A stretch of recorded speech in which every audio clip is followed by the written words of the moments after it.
বিষ্ণু ইসলামকে জিজ্ঞাসা করা হলো, আইয়ুন নাসি আশাদ্দু বালাআন ইয়া রাসূলুল্লাহ, হে আল্লাহর রাসূল, এই পৃথিবীতে কাদের জীবনে পরীক্ষা বেশি? বিষ্ণু ইসলাম বললেন, আল আম্বিয়া, নবীদের জীবনে। আল আম্বিয়া সুম্মাল আমসাল ফাল আমসাল, সবচাইতে জীবনে পরীক্ষার সম্মুখীন সবচাইতে বেশি হয়েছেন নবীরা। তারপরে নবীদের পরবর্তী অবস্থান যাদের, সিদ্দিকিন যারা, সোহাদা যারা, সলিহিন যারা, আল্লাহওয়ালা যারা, তাদের জীবনে পরীক্ষা বেশি। ইউবতালার রাজুলু আলা হাসাবি দীনি, ব্যক্তির দিনদারি যত বেশি তার জীবনে আল্লাহর পরীক্ষাও তত বেশি। আপনি আল্লাহওয়ালা হবেন, আপনার জীবনে পরীক্ষাও অনেক বেশি। এজন্য ইমানদার হওয়া যেমনি মর্যাদার, ইমানদারের জীবনে পরীক্ষাও হবে অনেক বেশি। এবং পরীক্ষা যত বড়, খেয়াল রাখতে হবে, মন খারাপ করার কোনো সুযোগ নেই। পরীক্ষা যার জীবনে যত বড়, সেটাতে সফল হতে পারলে ওটার প্রতিদানও বড়। পরীক্ষা যত বড়, এটাতে সাকসেস হইতে পারলে এটার রিওয়ার্ডও তত বড়। বিষ্ণু ইসলাম বলেন, ইযামুল জাযাই মাআ ইযামিল বালা, বালা যত বড়, জাযাও তত বড়, প্রতিদানও তত বড়।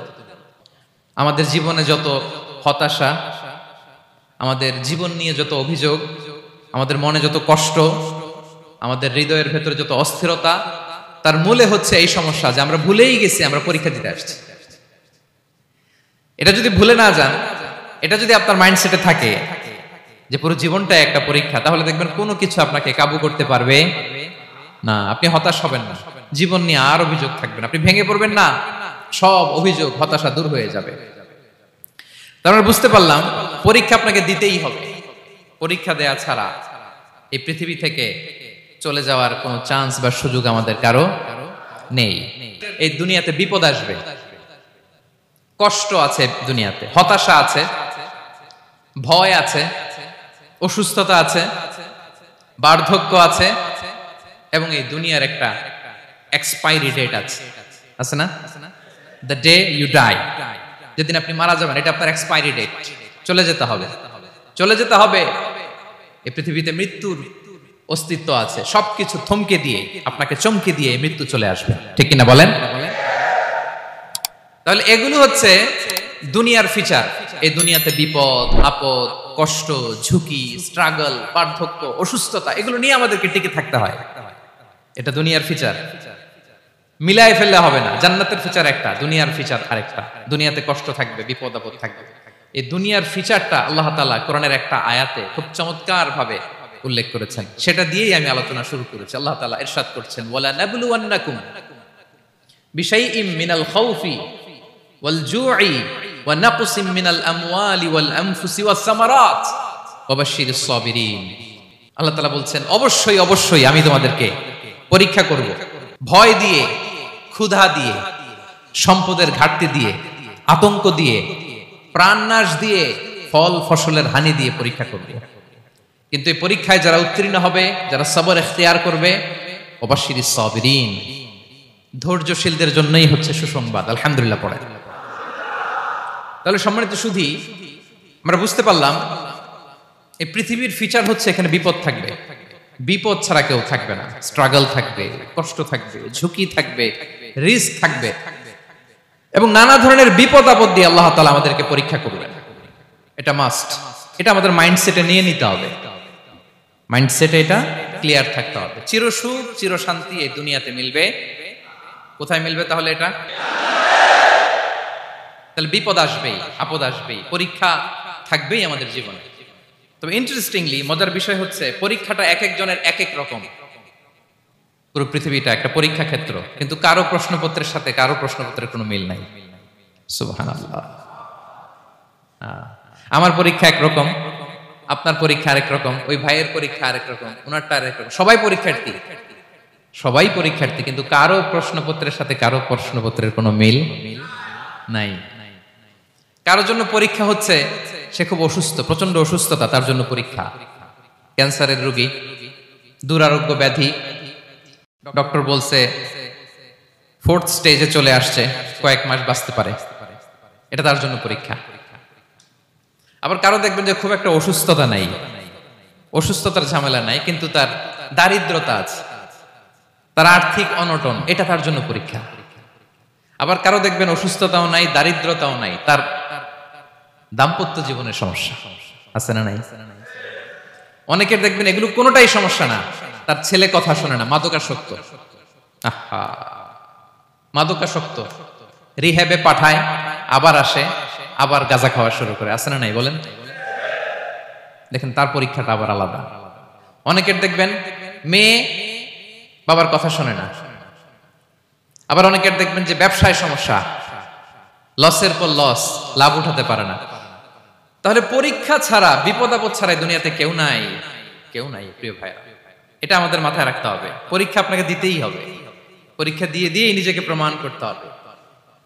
আর এক একজনের পরীক্ষাটা এক এক রকম, কারো পরীক্ষার সাথে কারো পরীক্ষার কোনো মিল থাকবে না।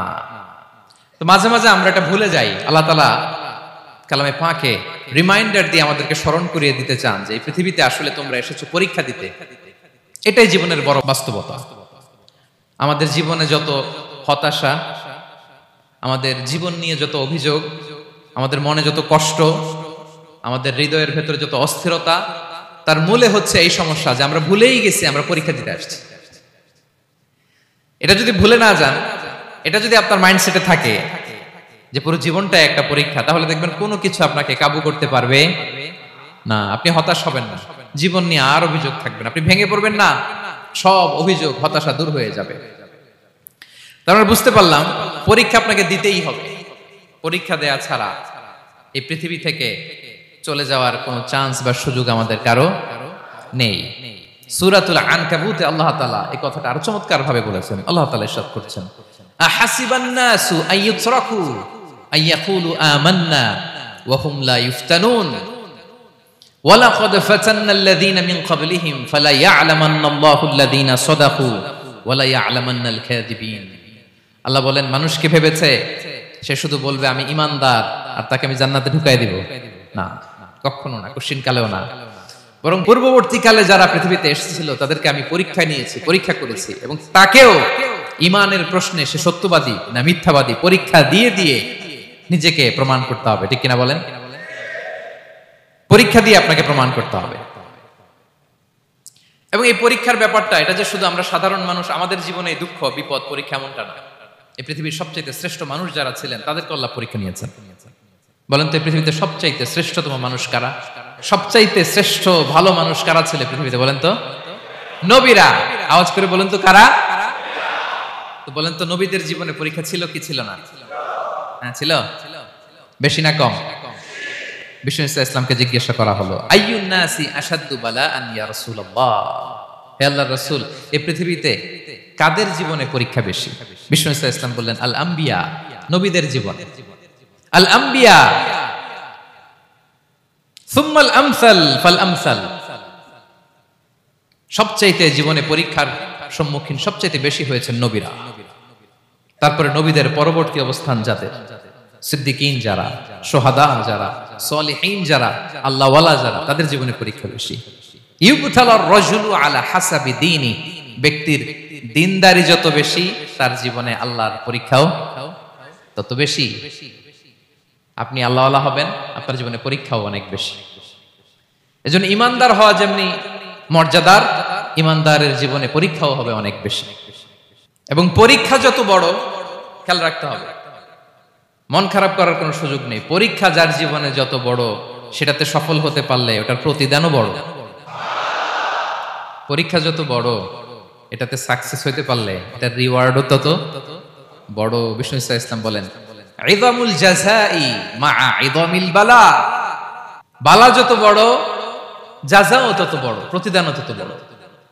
আপনারা নবীদের জীবনে যদি খেয়াল করেন দেখবেন, যেই নবীর জীবনে পরীক্ষা যত বেশি সেই নবীর জীবনে সফলতাও তত বেশি। সাইয়েদনা ইব্রাহিম আলাইহিস সালামের কথাটা একটু খেয়াল করেন তো, বলেন তো ওনার জীবনে পরীক্ষা কেমন ছিল? বেশি না কম? ওনার জীবনের পরীক্ষা থেকেই তো আমরা এই শব্দটা ব্যবহার করি, আমরা বলি অগ্নি পরীক্ষা। কি বলি? মানে আগুনে নিক্ষেপ করা হয়েছে সাইয়েদনা ইব্রাহিম আলাইহিস সালামকে, তাও স্বাভাবিকভাবে না, উলঙ্গ করে, ন্যাকেট করে ওনাকে অপমানিত করবার জন্য ওনার গায়ের জামা কাপড় খুলে উলঙ্গ অবস্থায় আল্লাহর খলিল সাইয়েদনা ইব্রাহিম আলাইহিস সালামকে অগ্নিকুণ্ডে নিক্ষেপ করা হয়েছিল। এরকম এক্সপেরিয়েন্স এই অডিটোরিয়ামের ভেতরে আমাদের কখনো হয়েছে? তাইলে সাধারণ মানুষের জীবনের পরীক্ষা আর নবীদের জীবনের পরীক্ষার মধ্যে পার্থক্য আছে না নাই? ওই পরীক্ষায় উনি পাশ করে ফেললেন। ৮৬ বছর পর্যন্ত আল্লাহর কাছে দোয়া করলেন, আল্লাহ আমাকে একটা নেককার সন্তান দাও। আল্লাহ সন্তান দেয় না। ৮৬ বছর পরে আল্লাহ তাআলা সাইয়েদনা ইব্রাহিম আলাইহিস সালাম এবং হাজারের ঘরকে উজালা করে সন্তান দিলেন। সাইয়েদনা ইসমাঈল আলাইহিস সালাম পৃথিবীতে আসলেন কত বছর বয়সে? ৮৬ বছর বয়সের এখানে কেউ আছেন? হ্যাঁ, আছি আমরা? কেউ নাই। ৮৬ বছর বয়সে প্রথম সন্তান পেয়েছে। তাদের ঘরকে উজালা করে আল্লাহর নবী সাইয়েদনা ইসমাঈল আলাইহিস সালাম আসলেন। এবার আল্লাহ বললেন, যাও স্ত্রীকে আর এই কলিজার টুকরা সন্তানকে থাকো তো প্যালেস্টাইনে, প্যালেস্টাইন থেকে ১৫০০ কিলোমিটার দূর দ্য ব্যারেন ল্যান্ড, ওই মক্কার ধুধুমরু প্রান্তরে রেখে আসো, যেখানে কেউ নাই, মানুষ নাই, গাছ নাই, পাখি নাই, পানি নাই, যাও রেখে আসো।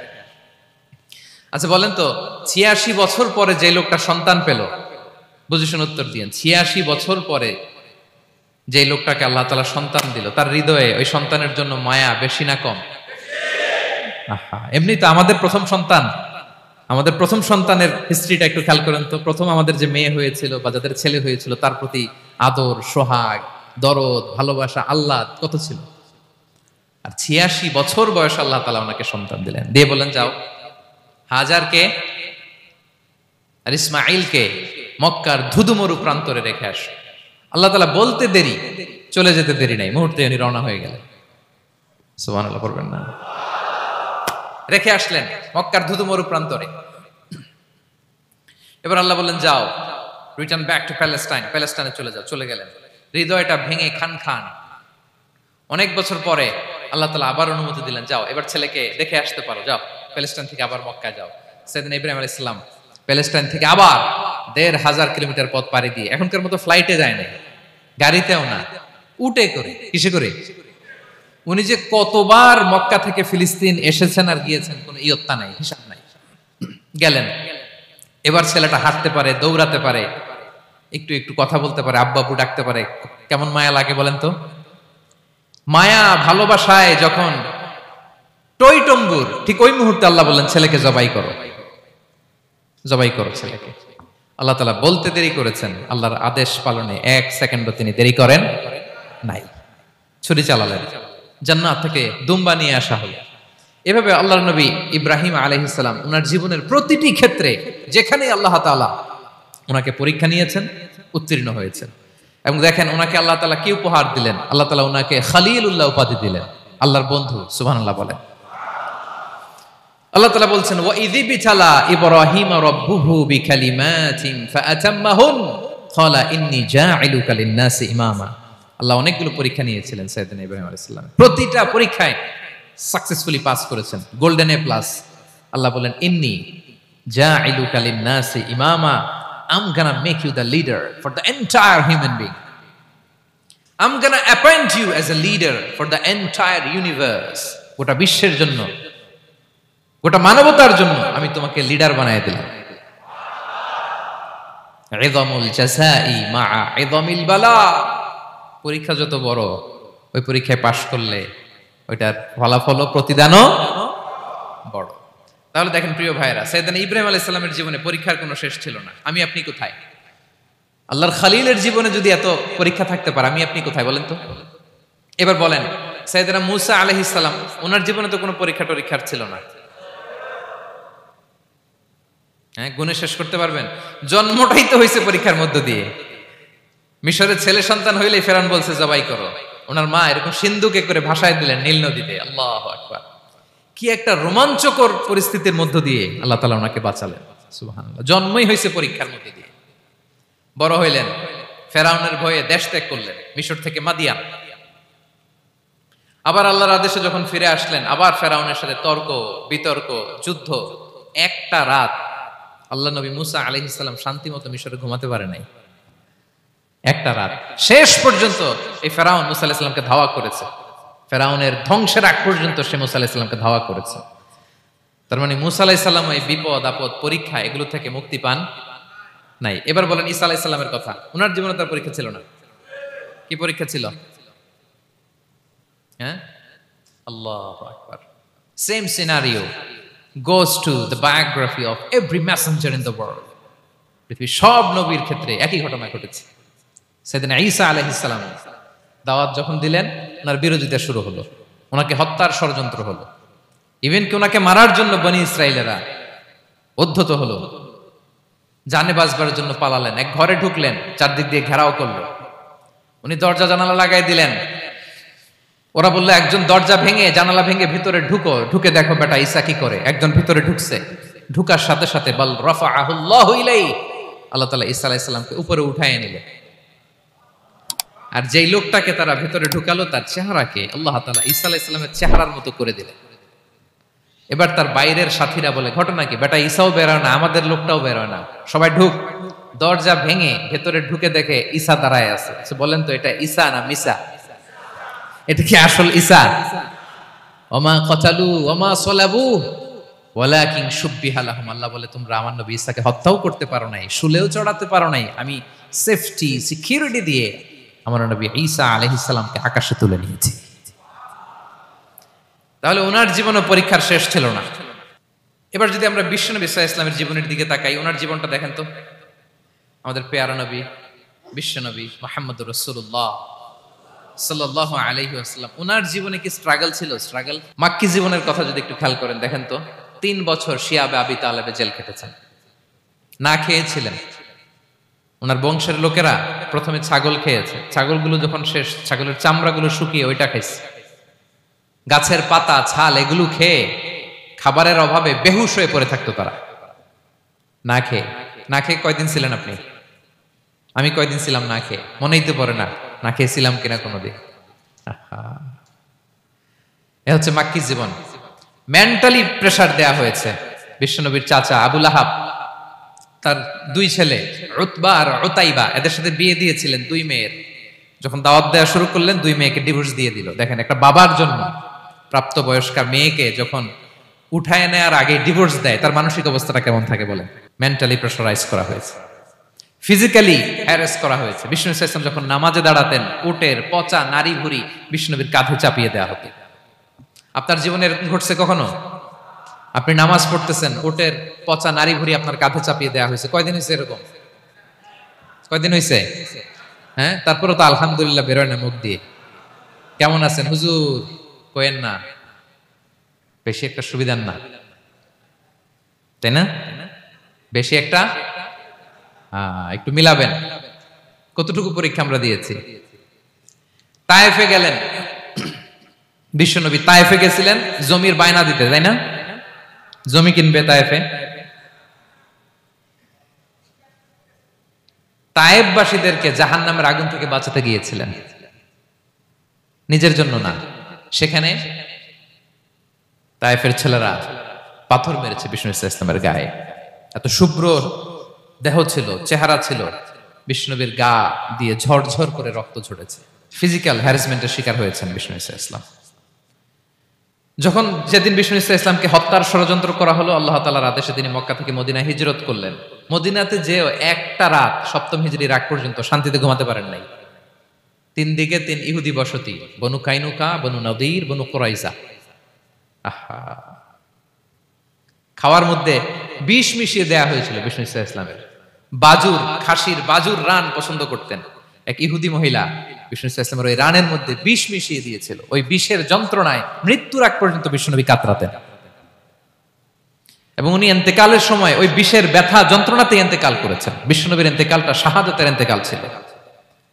বিষ্ণু ইসলাম বলেছেন, ওই যে খায়বার এলাকার ওই মহিলা যে আমার খাবারে বিষ মিশিয়েছিল, সেই বিষের যন্ত্রণা, বেদনা, কষ্ট আমি অনুভব করছি। খেয়ে না খেয়ে দিন প্রচারের কাজে নিজেকে দিয়েছ বিলিয়ে, তায়েফের কাফিরেরা চিনল না সে আলো, দুষ্ট ছেলেদের পিছু দিল লেলিয়ে, পাথরের আঘাতে ক্ষত বিক্ষত হয়ে সারা শরীর থেকে রক্ত ঝরে।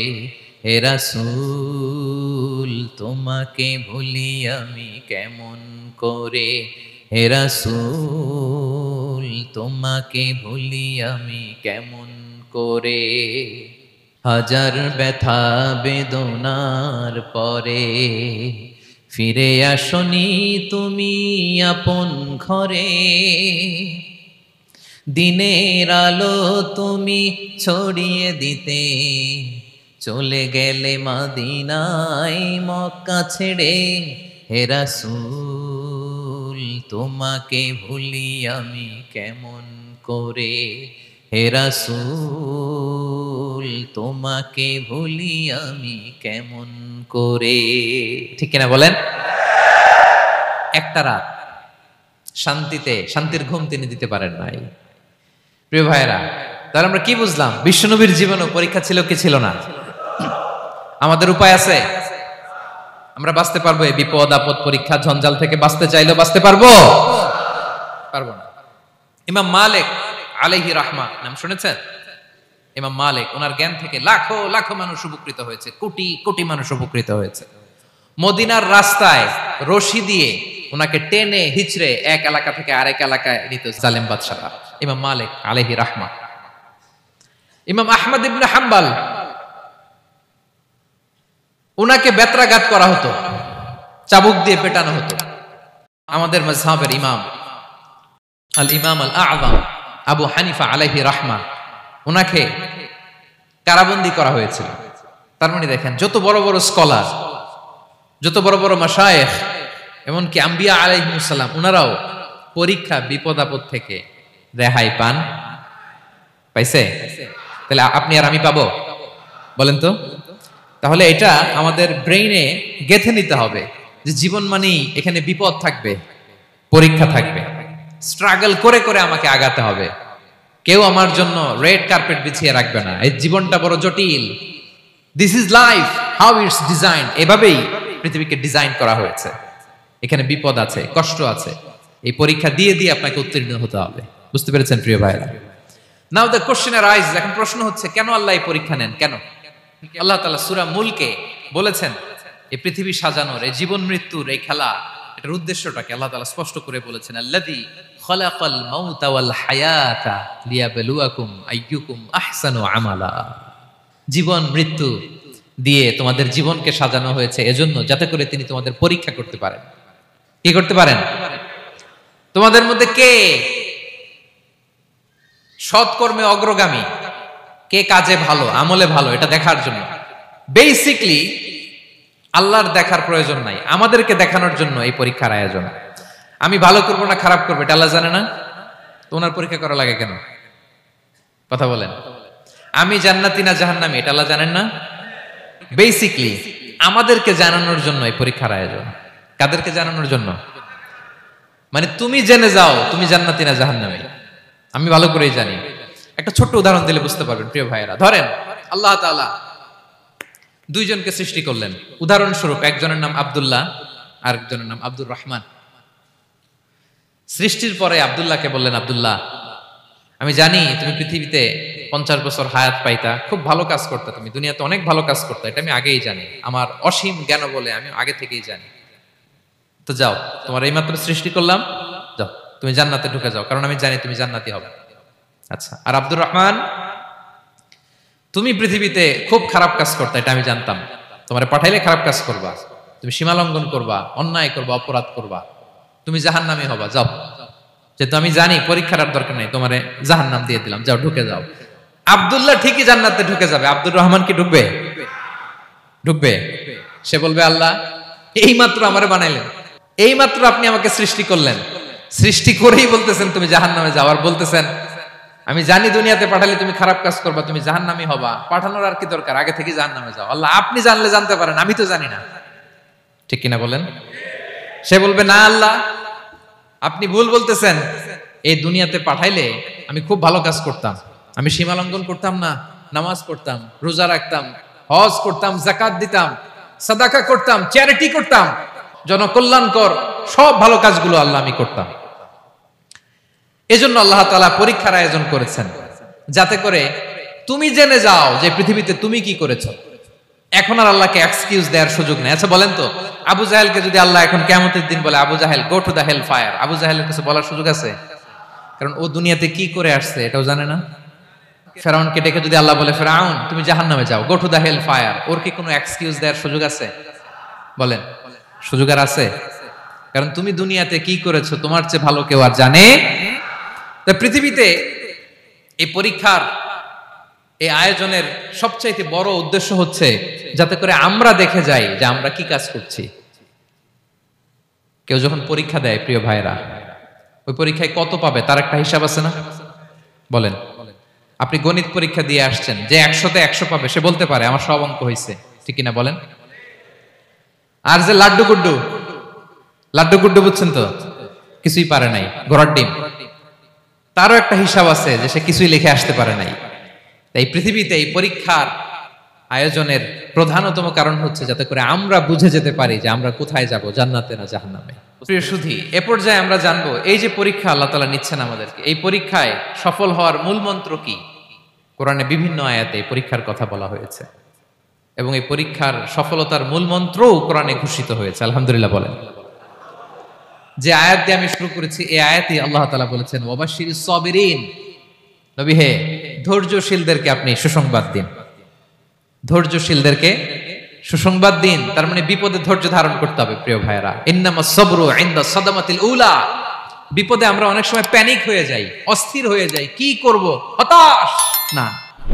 মুমিনরা হতাশ হয় না, ধৈর্য ধারণ করে। কি করে? ধৈর্য ধারণ করার শক্তি দাও গো মেহেরবান আমায়, দাও গো মেহেরবান। পড়েন, ধৈর্য ধারণ করার শক্তি দাও গো মেহেরবান আমায়, দাও গো মেহেরবান। সবাই বলুন একসাথে, ধৈর্য ধারণ করার শক্তি দাও গো মেহেরবান আমায়, দাও গো মেহেরবান।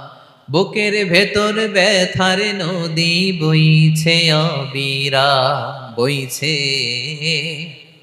বইছে অবিরাম। পড়ুন, ধৈর্য ধারণ করার শক্তি দাও গো মেহেরবান আমায়, দাও গো মেহেরবান। পড়েন আমিন।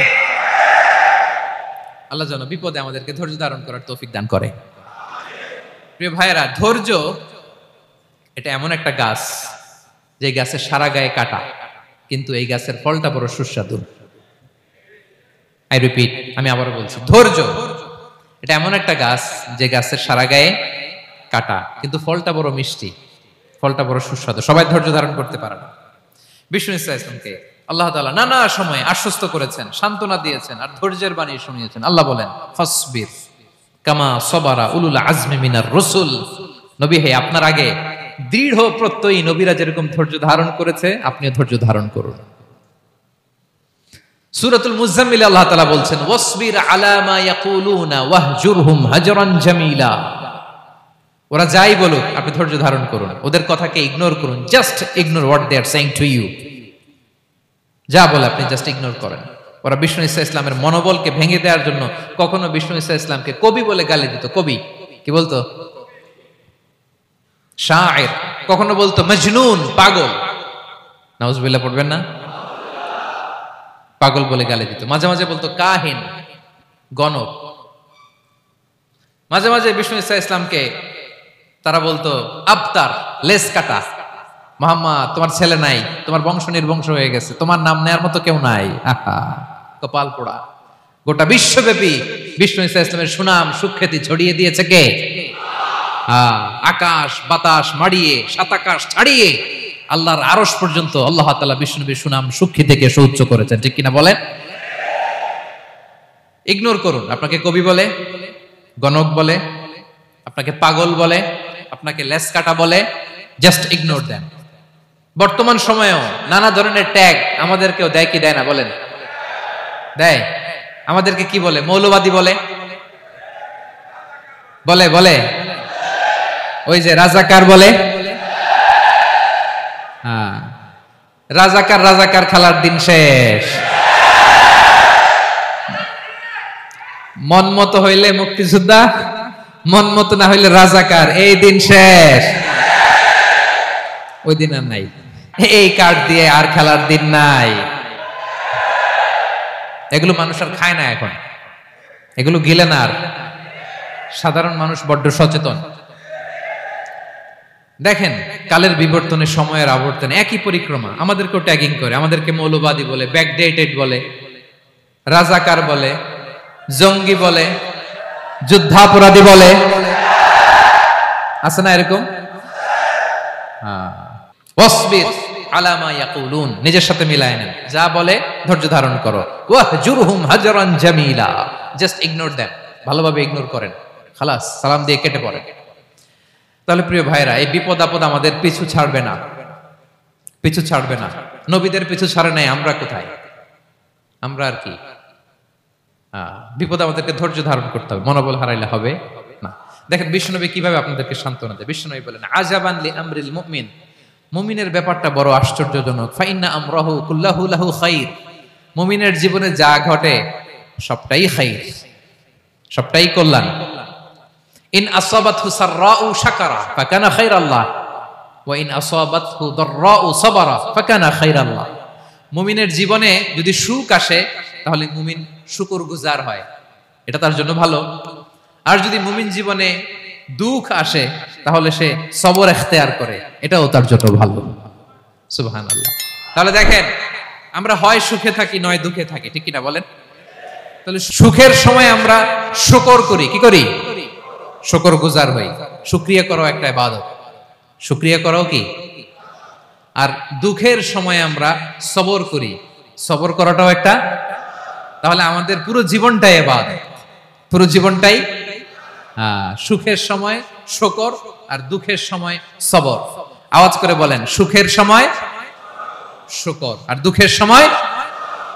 এই দুই ইবাদত মুমিন জীবনে চলমান, কন্টিনিউয়াস, একটা উইন উইন সিচুয়েশন। কি বলেন? উইন উইন হয়ে গেল না?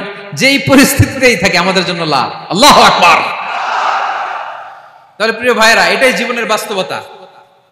সবর আমাদেরকে ইখতিয়ার করতে হবে, হতাশ হওয়া যাবে না। অনেকে আমরা অল্পতে হতাশ হই। এই যে আমরা ধৈর্য ধারণ করছি, এর ফল পাচ্ছি না? দীর্ঘ 1.5 যুগ 1.5 দশক ধরে ধৈর্য ধারণ করছেন না আপনারা? এখন মুক্তি, স্বাধীনতা, বিজয় এনে দিয়েছে কে? ধৈর্য ধারণ করুন। ধৈর্যের যে ফলাফল, এটা বড় মিষ্টি। ধৈর্য এমন একটা গাছ, এই গাছের সারা গায়ে কাটা, কিন্তু এর ফলটা বড় সুস্বাদু, এর ফলটা বড় মিষ্টি। ধৈর্য ধারণ করার অভ্যাস করতে হবে প্রিয় ভাইরা। মুমিন হতাশ হয় না, হাল ছেড়ে দেয় না। মুমিন ভরসা রাখে একজনের উপর, তিনি কে? লা তাইয়াসু মির রাউহিল্লাহ ইন্নাহু লা ইয়াইয়াসু মির রাউহিল্লাহি ইল্লাল কওমুল কাফিরুন। আল্লাহর রহ থেকে, রহম থেকে নিরাশ হয়ে যাও না। কাফির ছাড়া, অকৃতজ্ঞ ছাড়া কেউ আল্লাহর রহ থেকে, আশা থেকে নিরাশ হয় না। শয়তানের সবচেয়ে বড় মিশন হলো আমাদেরকে হতাশ বানানো, এটা খেয়াল রাখবেন। শয়তানের সবচাইতে বড় মিশন কি? আমাদেরকে হতাশ করে দেয়া। হতাশ বানাইতে পারলে সে সাকসেসফুল, খুশি। কিন্তু আমরা এত সহজে হতাশ হই না, আমরা নিরাশ হই না, আমরা বিপদে হাল ছেড়ে দেই না। আমরা ভরসা রাখি এক মহান সত্তার উপর, তিনি কে? মনে থাকবে?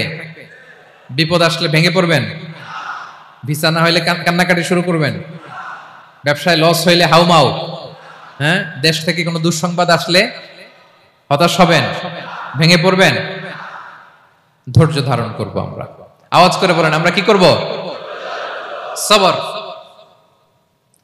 বিপদ ট্যাকেল দেওয়ার প্রথম স্টেপ হচ্ছে সবর, ধৈর্য ধারণ করতে হবে। অবশ্যই সাবিরিন, ধৈর্যশীলদেরকে সুসংবাদ দাও।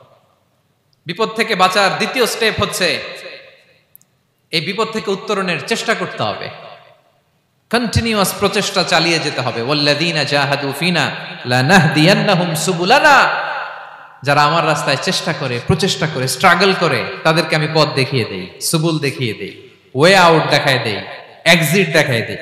কোথাও আটকাবেন না আপনি, আপনাকে এক্সিট দেখাই দিবে কে? মালয়েশিয়াতে কেলুয়ার বলে না? কেলুয়ার কি বলে চিনেন? কেলুয়ার মানে কি? এক্সিট। এক্সিট পেয়ে যাবেন, আটকাবেন না আপনি জীবনে কোথাও। 3 নাম্বার, আল্লাহর উপর তাওয়াক্কুল করতে হবে বিপদ আসলে। ওমাইয়া তাওয়াক্কাল আলাল্লাহি ফাহুয়া হাসবুহ, আল্লাহর উপর যে তাওয়াক্কুল করে আল্লাহই তার জন্য যথেষ্ট হয়ে যায়। তাহলে বিপদে প্রিয় ভাইরা আমরা প্যানিক হব না, ধৈর্য ধারণ করব, বিপদ থেকে উত্তরণের সর্বোচ্চ প্রচেষ্টা চালিয়ে যাব, আর ভরসা রাখবো একজনের উপর, তিনি কে? আর বিপদ আসলে এটাকে নেগেটিভলি নেবেন না সব সময়। বিপদ আপদ এটা অনেক পজিটিভ ভালো জিনিস আমাদের জীবনে বয়ে নিয়ে আসে। শাইখুল ইসলাম ইবনু তাইমিয়া আলাইহি রাহমা উনি বলতেন, খুব দামি কথা, খুব হেভি ওয়েট কথা, মনোযোগ দিয়ে শুনুন। তিনি বলতেন, যে নেয়ামত তোমাকে আল্লাহ থেকে দূরে সরায়, ওই নেয়ামতের চেয়ে বিপদ ভালো, যে বিপদ তোমাকে আল্লাহর দিকে ধাবিত করে। আই রিপিট, আমি আবারও বলি, যে নাজ নেয়ামত তোমাকে আল্লাহ থেকে দূরে সরিয়ে দেয়, সে নাজ নেয়ামতের চেয়ে ওই বিপদ আপদ ভালো, যে বিপদ আপদ তোমাকে আল্লাহর কাছে টেনে নেয়।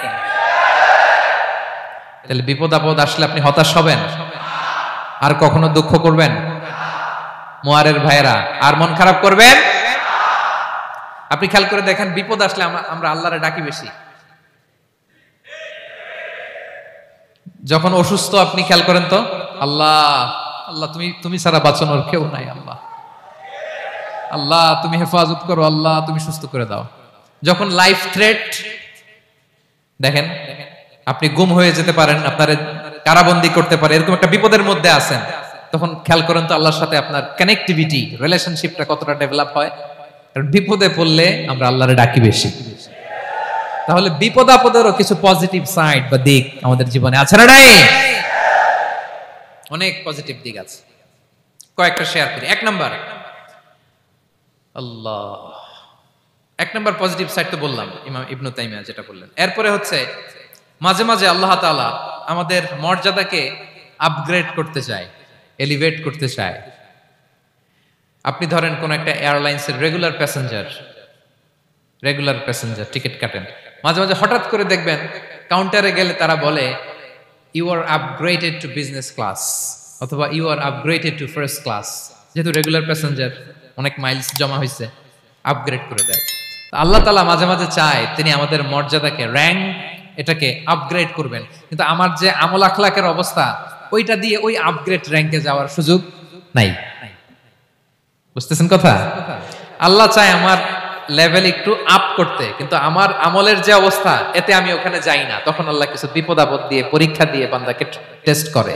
ওই পরীক্ষায় যদি উত্তীর্ণ হন, সাথে সাথে আল্লাহ তাআলা আপনার লেভেল বা র্যাঙ্ক আপগ্রেড করে দেয়। সুবহানাল্লাহ পড়বেন না? তাহলে লাভ না লস? আওয়াজ করে বলেন, লাভ না লস? মুমিন জীবনের সব লাভ। যত বিপদ আপদ আপনাকে স্পর্শ করে, প্রতিটাতেই আপনার জন্য কল্যাণ। বিষ্ণু ইসলাম বলেন, মা ইউসিবুল মুসলিমা মিন নাসাবিন ওয়ালা ওয়াসাবিন ওয়ালা হাম্মিন ওয়ালা হুজনিন ওয়ালা আযান ওয়ালা গাম্মিন হাত্তা শাওকাতি ইউশাকুহা ইল্লা কাফারাল্লাহু বিহা খাতায়া। আপনার জীবনে যত দুঃখ, যত যন্ত্রণা, যত টেনশন, যত অ্যাংজাইটি, যত ইনজুরি, এমনকি গোলাপ ফুল পাড়তে যে ওখানে যে কাটা বাঁধছে, বরই খেতে যে বরই গাছে ওঠার পর যে একটা কাটা বিঁধছে আপনার হাতে, এর কারণে আল্লাহ তাআলা আপনার গুনাহ মাফ করে দেয়। সুবহানাল্লাহ। তাহলে বিপদ আপদ দিয়ে আল্লাহ বান্দার মর্যাদাকে আপগ্রেড করে। বিপদ আপদে ফেলে আল্লাহ তাআলা বান্দার পাপ মোচন করে। বিপদ আপদ দিয়ে আল্লাহ তাআলা বান্দার শাস্তি মওকুফ করে। এমন পাপ করছেন, এটার জন্য শাস্তি বরাদ্দ হয়ে গেছে, কিন্তু আল্লাহ তাআলা ওই শাস্তি থেকে মাঝে মাঝে আপনাকে বাঁচাতে চায়, তখন কিছু বিপদ দিয়ে বান্দারে পরীক্ষা করে। উত্তীর্ণ হলেই আল্লাহ তাআলা ওই শাস্তিকে মওকুফ করে দেয়। তাহলে আসুন সামারি করি, পুরো আলোচনাটার সামারি করি। এক নম্বর সামারি হচ্ছে, বিপদ আপদ, পরীক্ষা, স্ট্রাগল, কষ্ট, এটা সুন্নাতুল্লাহি ফিদ দুনিয়া। এই দুনিয়ায় আল্লাহর সুন্নাত, এর বাইরে কেউ যেতে পারে না। ইভেন নট দ্য মেসেঞ্জার্স, নবীরাও না। আজকের আলোচনায় শুনছেন না, নবীদের জীবন দিয়ে কি গেছে, ups and downs, test and trial, নবীরাও না। তাহলে এটা আমাদের মাইন্ডসেটের সাথে সেট আপ করে নিতে হবে যে অতীতে, বর্তমানে, ভবিষ্যতে বিপদ আপদ মুক্ত এই পৃথিবীতে কেউ থাকবে না। পারবেন? হ্যাঁ, এটা মাইন্ডসেটে নিয়ে নিতে হবে যে এটাই জীবন, বিপদ আপদ দিয়ে আল্লাহ পরীক্ষা করবেন। এটাই পৃথিবী। চির সুখ চির শান্তি এই পৃথিবীতে খুঁজলেই পাওয়া যায় না। শুরুতে বলছিলাম না, চির সুখ চির শান্তি। বলেন তো, এটা কি দুনিয়ার ফিচার না জান্নাতের ফিচার? জান্নাতের ফিচার দুনিয়ায় খুঁজলে পাওয়া যাবে? যাবে না। তাহলে আজকের আলোচনার এক নাম্বার লেসন হচ্ছে, বিপদ আপদ এটা সুন্নাতুল্লাহি ফিদ দুনিয়া। এই দুনিয়ায় আল্লাহর সুন্নাত, এটা থেকে মুক্তি পাওয়ার কোনো সুযোগ নাই, নবীরাও পায় নাই। 2 নম্বর লেসন, বাঁচার যেহেতু সুযোগ নাই, we have to face it with patience, intellect and tawakkul. বিপদে অস্থির হওয়া যাবে না, এটাকে ফেস করতে হবে উইথ পেশেন্স, ধৈর্যের সাথে। বিপদ আমরা মোকাবেলা করব কিসের সাথে? ধৈর্য। প্যানিক হবেন না, অস্থির হবেন না, ধৈর্য ধারণ করবেন। উইথ ইন্টেলেক্ট, আল্লাহর দেয়া আপনার ইন্টেলেক্ট খাটিয়ে এই বিপদ উত্তরণের সর্বান্তকরণের চেষ্টা প্রচেষ্টা আপনার চালায় যেতে হবে। আর সবশেষে আত-তাওয়াক্কুল আলাল্লাহ, ডিপেন্ডিং অন আল্লাহ, ভরসা করব কার উপর? আল্লাহর উপর। পারা যাবে তো? আচ্ছা, 2টা লেসন গেল। 3 নম্বর লেসন হচ্ছে আমাদের ছেলে মেয়েদেরকে we have to educate our child regarding the test and trial in this dunya. দুনিয়ার এই বিপদ আপদের ব্যাপারে আমাদের ছেলে মেয়েদেরকে শেখাতে হবে, বুঝাতে হবে। ওরা ছোট মানুষ তো অস্থির হয়ে যায়, আব্বু আমার সাথে কেন এমন হয়, আমারই শুধু পেন্সিল চুরি হয়, আমারই শুধু এটা হয়, আমি পরীক্ষায় খারাপ করি, আমি ব্যথা পাই, আমার এই আমার সেই। ছোট মানুষ তো বুঝে না, ওরা বুঝাইতে হবে যে বাবা, this is the essence of life, এটাই জীবন, এটাই কি এই লাইফ হ্যাকস গুলো তাদেরকে শেখাইতে হবে। ডোন্ট বি প্যানিক, প্যানিক হওয়া যাবে না। This is how life is design, এটাই জীবন, বিপদ আপদ আসবে, এটাকে মেনে নিতে হবে, ছেলে মেয়েদেরকে শিখাইতে হবে, তাহলে তারাও প্যানিক হবে না। পারবেন তো ইনশাআল্লাহ? আচ্ছা, 4 নম্বর লেসন হচ্ছে যেটা আমরা জানলাম, এই বিপদ আপদ সবসময় আমাদের জন্য খারাপ না। সামটাইমস ইট ব্রিংস খায়ের for us if dealt properly. ঠিকমতো বিপদকে ডিল করতে পারলে এটা আসলে আমার জন্য আখেরে কল্যাণই বয়ে নিয়ে আসে। কি বলেন, তাই না? কল্যাণ বয়ে নিয়ে আসে। সব শেষ কথা হলো, আমরা যেন এই বিপদগুলোকে প্রপারলি ডিল করতে পারি, আমরা যেন সবর ইখতিয়ার করতে পারি। আল্লাহর কাছে চাইতে হবে, দোয়া করতে হবে, কারণ তৌফিক দেওয়ার মালিক কে? আল্লাহর কাছে যেন আমরা কায়মনোবাক্যে প্রার্থনা করতে পারি, আল্লাহ এই বিপদকে যেন আমরা ডিল করতে পারি উইথ সাবর, উইথ ইন্টেলেক্ট, উইথ তাওয়াক্কুল। আসল হাতিয়ার হচ্ছে এটা, দোয়া। আল্লাহর কাছে চাইবেন, মনোযোগের সাথে চাইবেন, আন্তরিকতার সাথে চাইবেন। উদুল্লাহ ওয়া আনতুম মুখিনুনা বিল ইজাবা। বিষ্ণু বলেন এমন ভাবে চাও যেন তুমি অনেকটা কনফার্ম যে তোমার দোয়া আল্লাহ কবুল করবেনই, এমন ভাবে চাও। অনেকে রোবোটিক দোয়া করে। রোবোটিক দোয়া মানে দোয়ার মধ্যে প্রাণ নাই, ধ্যান নাই, মন নাই, আগ্রহ নাই, ভালোবাসা নাই, ওই দোয়া আল্লাহ কবুল করে না। মনোযোগ দিয়ে চাইতে হবে চাওয়ার মতো, তাহলে আল্লাহ তাআলার পক্ষ থেকে তৌফিক পাওয়া যাবে। পারা যাবে তো ইনশাআল্লাহ? আল্লাহ তাআলা আমাদের সবাইকে বিপদে আপদে ধৈর্য ধারণ করার তৌফিক দান করুক। নবীরা তাদের জীবনে যেভাবে স্ট্রাগল, আপস এন্ড ডাউনস, বিপদগুলোকে, টেস্ট এন্ড ট্রায়াল গুলোকে ডিল করেছে, আমরা যেন সেভাবে ডিল করতে পারি। আল্লাহ তৌফিক দান করুক। আল্লাহ তাআলা আমাদের সবাইকে কথাগুলো বোঝা আর আমল করার তৌফিক দান করুক।